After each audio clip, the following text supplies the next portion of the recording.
Okay, here we go. So, just by way of introduction, just by, taking that 35,000-foot level, this is the next in a series of conversations that Jesus is going to have with someone. And I love what Dr. Gary Burge, so another one, D.A. Carson and Gary Burge. Whoo. Actually, Karen Jones is my favorite scholar, just to be sure. But Gary Burge and D.A. Carson are fabulous. And he says this is a story that amuses as much as surprises. There is comic relief in this story, but there's also this shocking element to it, and we'll talk about both of those things. So because the conversation was with a Samaritan woman, and one with questionable character to boot, and Jesus is a single Orthodox Jewish male and a rabbi, no less. There is no way on earth that this guy would be talking to this woman. And that's what makes it both amusing and especially makes it surprising. And it also is part of what makes this story so intriguing. So we have irony here in this story. Do you know what irony is? Has your English teacher talked about irony? Tell me, Seamus. Yes, irony is the opposite of what you expect. Exactly. Perfect. Yes. It's something unexpected. Okay? People use that word, by the way, ironic, inappropriately all the time. I'm also pretty sure ironical is not a word. Ironical is it's with the IC as the suffix already. There he is. Ironical. I need to get some water, but let's see what happens. Get smoky. So, you see irony. And especially if we juxtapose these two stories in 3 and 4, Nicodemus and the woman at the well. Well, Nicodemus, the religious Nicodemus, apparently fell silent and did not respond to Jesus' teaching and admonition. He just walked away. At least John doesn't record him saying it. This irreligious outcast of a woman that knows nothing, whose theology is all off base, winds up acknowledging Jesus as the Savior of the world. Further, she did exactly what Andrew did in chapter 2. She went immediately to tell people, you got to meet this guy. So she went immediately to tell others about Jesus and then brought them to him. Just like Andrew went and got his brother Peter and said, I've met the Savior of the world. Come on, let's go meet him together. So, but remember that Andrew was one of the 12. He was a disciple. This is a woman, this is a Samaritan woman who does not have any of that in her background. Morgan, would you be willing to grab a Kleenex get a Kleenex for me and bring it up to me? Thank you.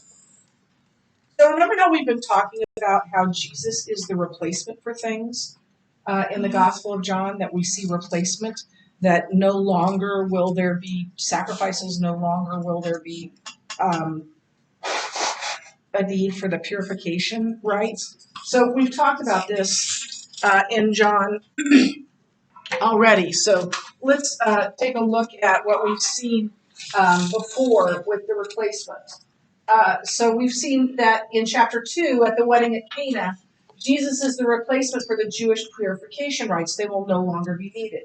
In chapter 2 with the cleansing of the temple, he is the replacement for the temple.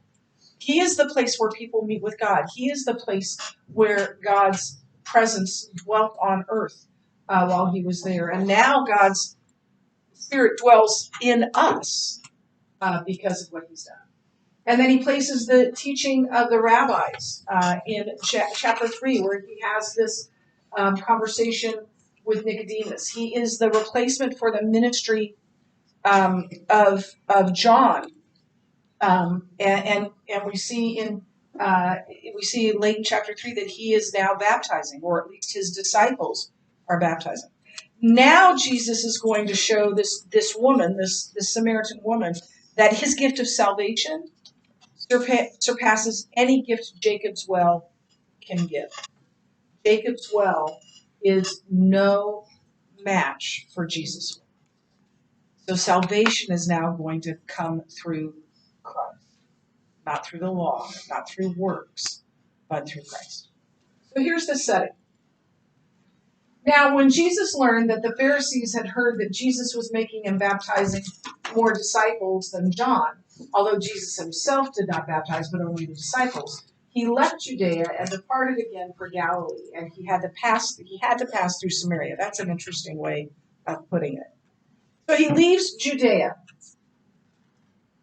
and he's going to oh, I didn't want that. It works though. So he leaves Judea and he's going to Galilee. This is the kingdoms of Israel and Judah. I didn't want that, but that's okay. So here's Judah, and then Samaria. It's named after this city. Is right through here. So he's going from Jerusalem to Galilee, and he goes right through Samaria. He didn't have to do that. He could have gone around to Perea, as some Jews did, but he chose to go through Samaria. And so why then did he leave Judea? What was his purpose in leaving Judea? Because the Pharisees had begun to take notice of his ministry.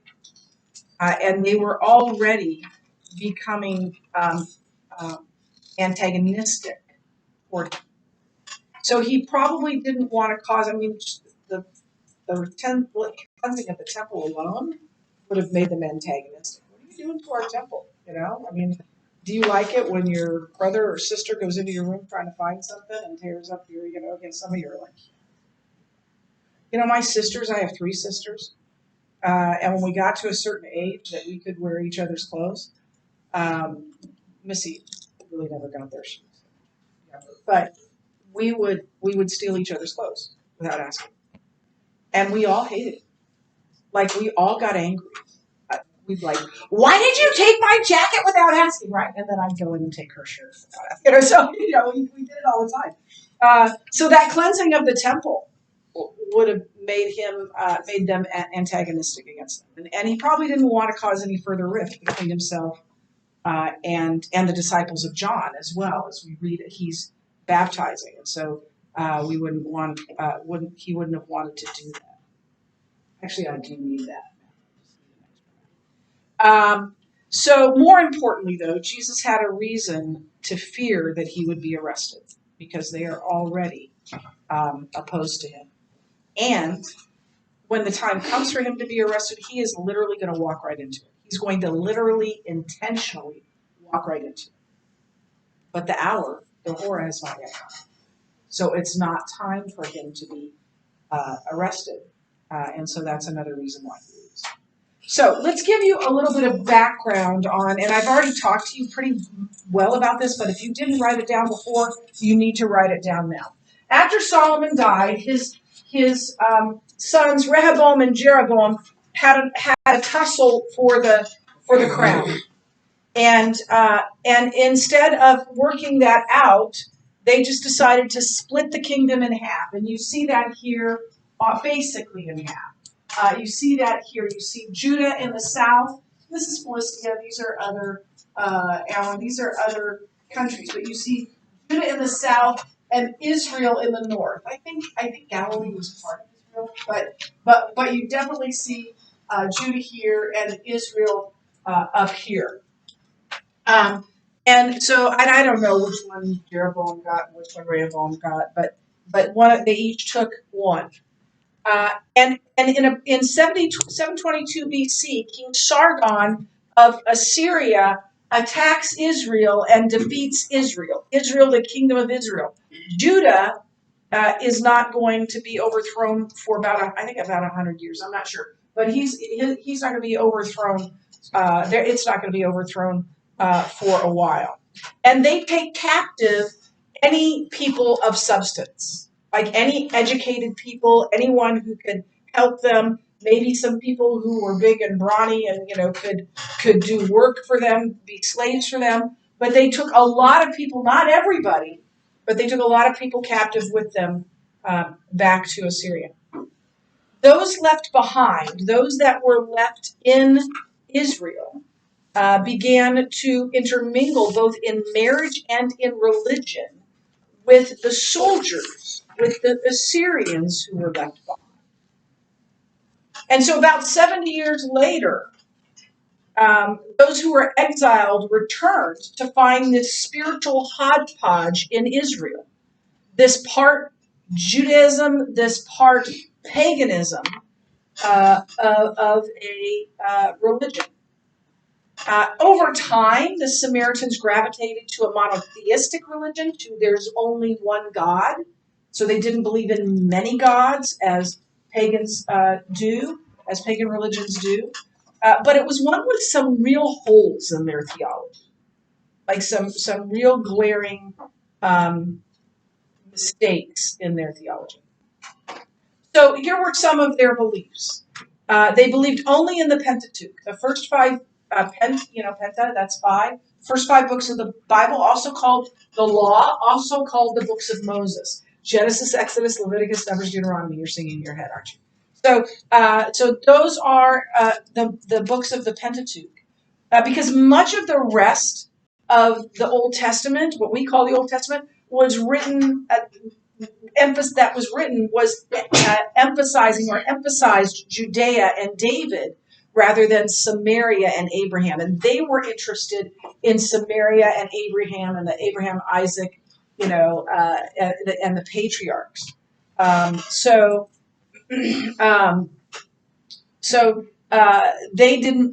They were much more concerned with those first five books of the Bible, which are concerned about the patriarchs primarily. So that was their Bible, not the whole of what we call the New Testament. They worshipped on Mount Gerizim. They built a temple there on Mount Gerizim. Remember, Ebal and Gerizim, Mount Ebal and Mount Gerizim were the places where Joshua took the people of Israel after they had cleared the land. That's where they went, and that's where Joshua gave them their portions of land, told them where they would live, and then they dispersed to those places. So they worshipped in this place where actually Abraham first worshipped there in the Promised Land, and also where the Israelites heard the law, the blessings, the curses. We talked about all that of God when they first entered the Promised Land after wandering in the desert. So this bitter rivalry grew up between the Jews and the Samaritans. They had a contempt for one another that grew.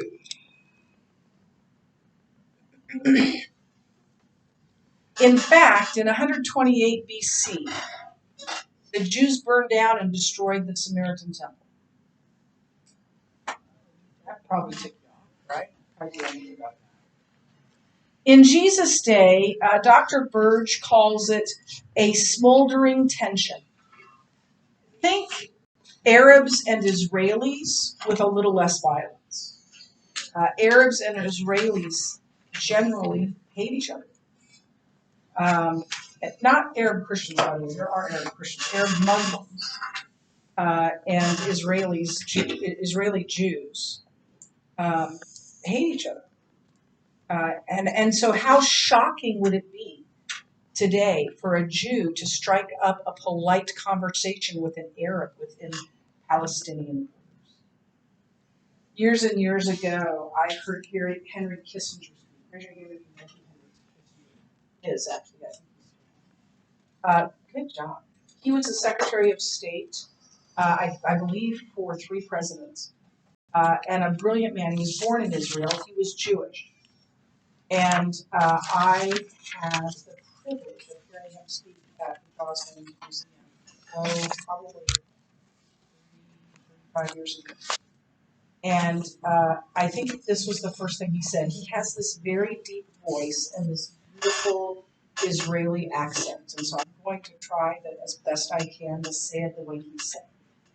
He said this. People always ask me, when will there be peace in the Middle East? as there has ever been. Think about the history of the Middle East.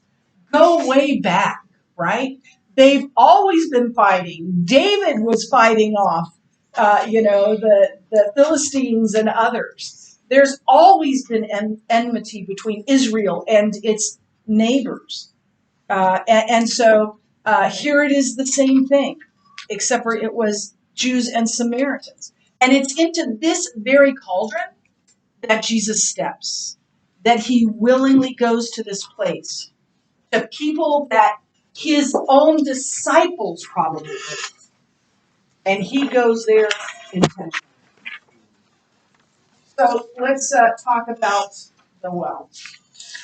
So Jesus came to the town of Samaria called Sychar, near the field that Jacob had given to his son Joseph. Jacob's well was there, so Jesus, wearied as he was from his journey, was sitting beside the well. It was about the sixth hour. So Jesus comes to this well, and here are a few interesting tidbits about these two verses. We know the exact location of that well. It's very near Joseph's grave. We also know where Joseph was buried. Joseph, as in the Technicolor Dreamcoat Joseph. And on land that was settled by Jacob. Now we're getting like just the grandson of Abraham. We know where he lived. We know where his son was buried. And it was in Israel in what was called Shechem. You always got to do that in Hebrew. And it's a dug well. It's a well that was made. It's called a cistern, a man-made well. But it's fed by an underground spring. So the water wells up from an underground spring. So Jesus sits down at the well, and he's tired. It's interesting that in a gospel that has a very high Christology, has a very high view of who Christ is, and is very concerned with recognizing the Messiahship. These were written that you might believe that Jesus is the Christ, the Son of God, and that by believing you might have life in his name. That's John's focus. And yet, in this gospel that has that very high Christology and tells us of both the Messiahship and the divinity of Jesus, that this would be mentioned. It's a good reminder for us that Jesus was fully human as well as fully divine. And he was tired and apparently thirsty. And it's about noon. Because as I told you yesterday, time in ancient Israel was recollected by hours from dawn. So 6 hours from dawn, 6 hours from 6 a.m.-ish is noon. So it was around noon. And so they meet. A woman from Samaria came to draw water. Jesus said to her, "Give me a drink." For his disciples had gone away into the city to buy food. The Samaritan woman said to him, "How is it that you, a Jew, ask for a drink from me, a woman of Samaria? For Jews have no dealings with Samaritans." So she is utterly surprised. Not just that he asked her for a drink, but that he's talking to her at all. I'm going to give you two quotes from ancient rabbis. Okay, these are two quotes from ancient rabbis. This one rabbi said, "The daughters of Samaritans are perpetually in a state of religious uncleanness." Literally, a woman, guys, you need to plug your ears. Literally, a woman was unclean when she was at that time of the month, right? And she was unclean until that was through. And basically what he's saying is that he is unclean as though she were perpetually on her period. That's not nice thing to say, right? At all. As a rabbi said that. Another rabbi said this: "The only woman a Jewish rabbi should speak to is his wife. And even then, not much." Yeah. Yeah. And so what I'm trying to give you here is this shocking thing. He's speaking to an unclean woman who's not his wife, and he is a rabbi. He is a Jewish rabbi. I love what D.A. Carson says. She does not know that far from being defiled by what is unclean, Jesus sanctifies what he does. Just being in his presence brings her sanctification, brings her wholeness and salvation. So literally, this part, I think I'm going to put that out. Literally where it says, for Jews have no dealings with Samaritans, literally that means that they, I gotta find this. Jews do not share in common. Literally, it means Jews do not share in common. Probably meaning whatever was used to drink. Like, okay, but if I get you a drink, I'm going to have my hand on this, ladle or whatever it is, this bucket, and I'm going to hand it to you. And that doesn't happen between Jews and Gentiles. It's Jews and Samaritans. And it certainly doesn't happen between a male rabbi and a female Samaritan. As a religious Jewish, as a religious Jew and a rabbi no less, it would have been truly shocking, probably beyond shocking. I don't know what is beyond shocking, but it would be beyond shocking that Jesus engaged this woman in any sort of conversation, much less the theological one that he's about to embark on. Yeah. So the Samaritans spoke different physically because he saw him and she so we have a physical difference that you can see. I know they intermix other people Right. that escape. They may have, but it also may have had something to do with his dress, the way he was dressed. But I think it's the difference is that Jews looked other than other people, darker, maybe different, maybe facial features, and there may have been a difference. I don't know what a Syrian is look like, but there may have been the way he spoke. There was something that made her realize that he was a man. So he should have been speaking to this woman and having any sort of a conversation, much less the theological one on which he's about to embark, and with a woman of questionable character. Jesus is breaking all sorts of cultural taboos here. So can I just say, because I have heard this from people before, don't give me any of this gobbledygook about God being anti-woman or misogynistic or sexist or the Bible being sexist. Here is God in the flesh treating a woman that you and I would probably avoid or shun, eschew, you and I would eschew, with concern and respect. Amen? God is not sexist. So we're going to go into living water. Jesus answered her, if you knew the gift of God and who it is that is saying to you, give me a drink, you would have asked him, and he would have given you living water. The woman said to him, sir, you have nothing to draw water with, and the well is deep. Where do you get that living water? Are you greater than our father Jacob? He gave us the well and drank from it himself, as did his sons and his livestock. Jesus said to her, everyone who drinks of this water will be thirsty again. But whoever drinks of the water that I will give him will never be thirsty again. The water that I will give him will become in him a spring of water welling up to eternal life.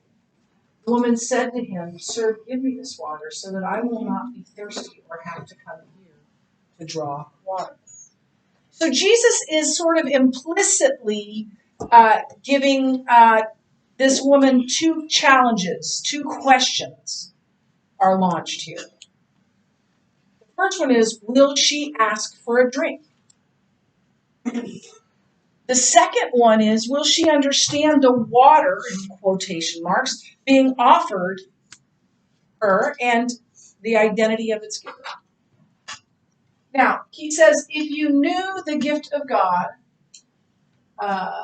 and who it is that is saying to you, give me a drink, you would have asked him, and he would have given you living water. So what does it mean, the gift of God? What does the gift of God mean? It could mean salvation. It could mean eternal life. And that's something that only God can give. So the living water means salvation. But there's a second option. It could mean the Torah, the Pentateuch, the books of Moses. All the same thing. Genesis, Exodus, Leviticus, Numbers, and Deuteronomy. Because the Torah was called God's gift. So he could be saying this, if you really knew your Torah and who is asking you for a drink, your response would be different. Now, living water was a term that was used for a specific type of water. Now my daughters. Okay. Why did I not turn off my phone? And it's going to keep going. I'm just going to keep going. Because she does the 3 words of text at 3 words of text. I hope she never watches it. Literally, it means spring water or moving water, like rivers and streams. And it was so valued in the ancient Middle East that it was required for ritual worship washings.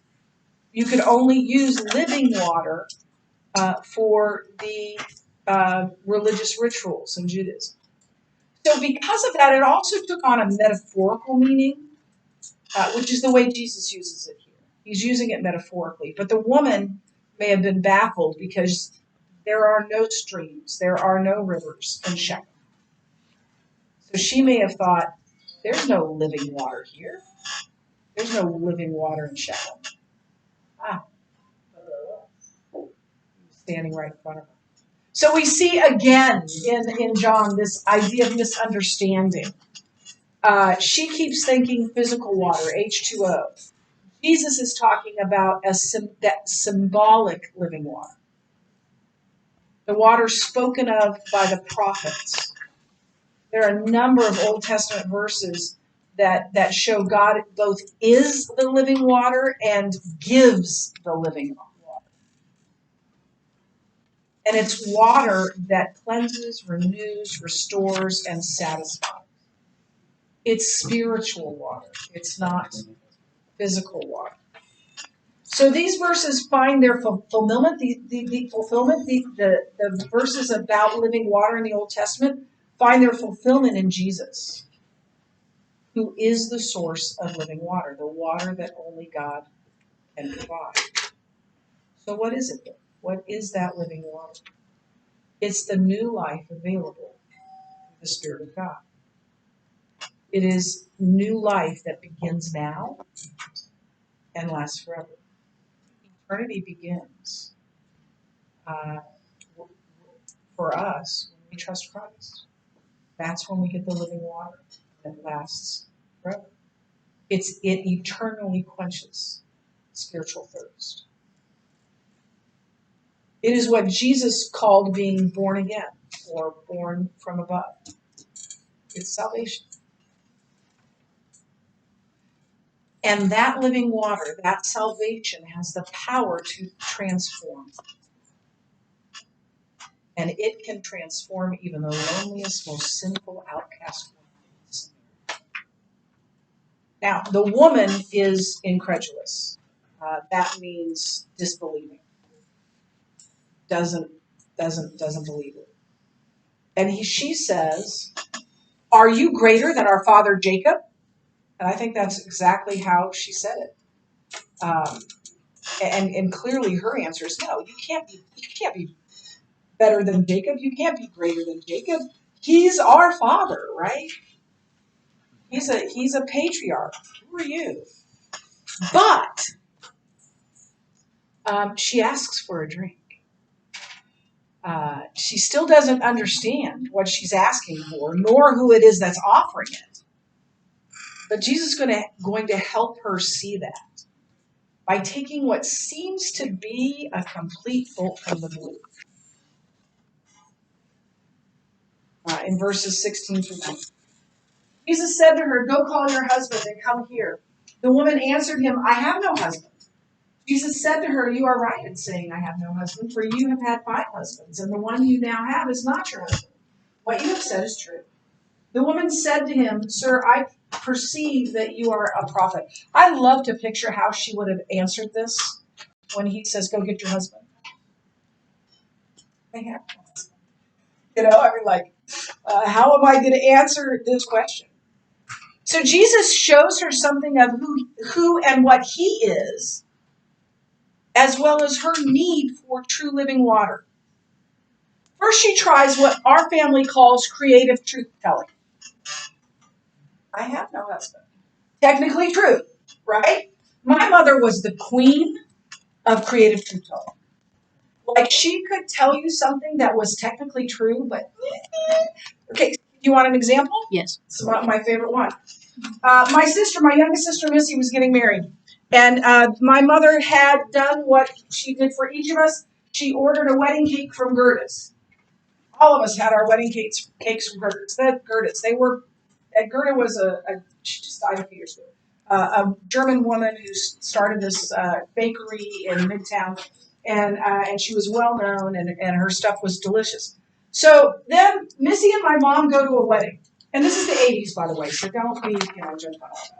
And it's not the 80s. It's not the 80s. It's the early 90s, somewhere around there. They go to this wedding, and at the reception they have not just one cake, but they have these cakes, and they're made to look like presents, like wedding presents. And they're both like, "That's so cute!" And so my mom's like, "Yes, let's do that.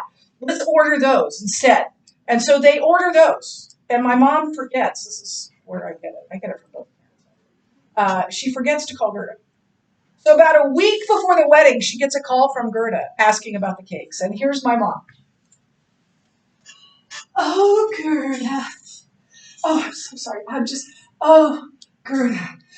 In all the turmoil, it's just, I can't, we're not going to be eating that wedding cake anymore." Now, there was a lot of turmoil. There's always turmoil before a wedding, right? There's always stuff going on. But it sounded like there wasn't going to be a wedding anymore, right? And so Gerda's like, "Oh, I'm so sorry. Oh, yes, I understand that we don't need the cake." That's creative truth-telling. This is what she said. What she said, was that wrong? Was it false? No, it was true. Maybe a little bit misleading, but it was true. It's like that teammate looks like an False. Exactly. Yeah. So yeah, I have no husband. Creative truth-telling. My mother would be proud. So Jesus proceeds to shock her with the whole truth. And then she lets loose with my favorite line in the entire story. "Sir, I can perceive that you are a prophet." She can't believe this guy has just given her own story. "How do you know me?" Right? And so she is actually kind of deflecting the conversation. Now, let me tell you a little bit about Samaritan Belief, and we'll be finishing up here in just a minute or two. So Samaritans believed in Teheb, which they believed was from Deuteronomy. Do I write Teheb for you there? Yeah, Teheb there. Okay, good. And so Deuteronomy 18:18 talks about a prophet like Moses. Now, that's Messiah, right? But the Samaritans saw Teheb as a Messiah, or at least a Messiah-like figure. So it was Judaism with a twist, right? That's what their religion was. So she's not ready to declare him to be Teheb, but she now sees that he's more than she realized, that he was a messenger from God. But here's what I want you to notice about her. She is remaining in the light. That is admirable. She could have run right there. She could have been so embarrassed that she would have run away. She tries to deflect Jesus' inquiry, and now, probably due to her shame, she's going to change the subject. But notice this. She doesn't walk away, as apparently Nicodemus did. At very least, she continues to engage him in conversation. She continues to remain in the light, and she does not retreat to the darkness of her life. She stays in communication with the only one who can save her. We'll stop there. We'll pick up here on Monday.